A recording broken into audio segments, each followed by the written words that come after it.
2 বছর পর আবারও বাংলাদেশিদের জন্য খুলছে ভারতের ট্যুরিস্ট ভিসা। আগামী 28 জুন থেকে পর্যটন ভিসার আবেদন গ্রহণ শুরু করবে ভারত।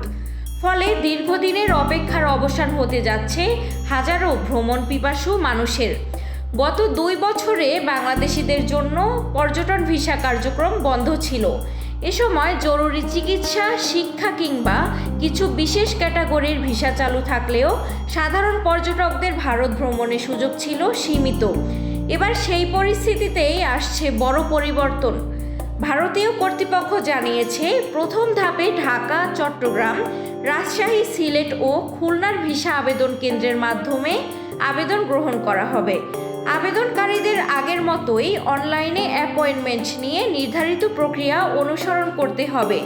প্রতি বছর চিকিৎসা, পর্যটন, কেনাকাটা, পারিবারিক সফর কিংবা ধর্মীয় ভ্রমণের উদ্দেশ্যে বিপুল সংখ্যক বাংলাদেশি ভারতে যান।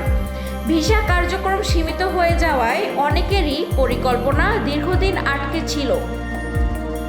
নতুন এই সিদ্ধান্তে আবারও স্বাভাবিক হতে পারে দুই দেশের মানুষের যাতায়াত। ভ্রমণ সংশ্লিষ্ট ব্যবসায়ীরাও সিদ্ধান্তটিকে ইতিবাচক হিসেবেই দেখছেন। তাদের আশা, ট্যুরিস্ট ভিসা চালু হলে ট্রাভেল এজেন্সি, বিমান সংস্থা, হোটেল ও পর্যটন খাতে নতুন গতি ফিরবে।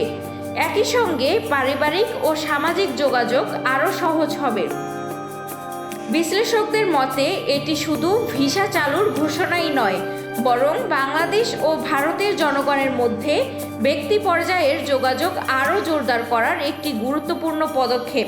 এখন দেখার বিষয়, দীর্ঘ বিরতির পর আবার শুরু হওয়া এই যাত্রা দুই দেশের সম্পর্ক ও মানুষের চলাচলে কতটা ইতিবাচক পরিবর্তন নিয়ে আসে।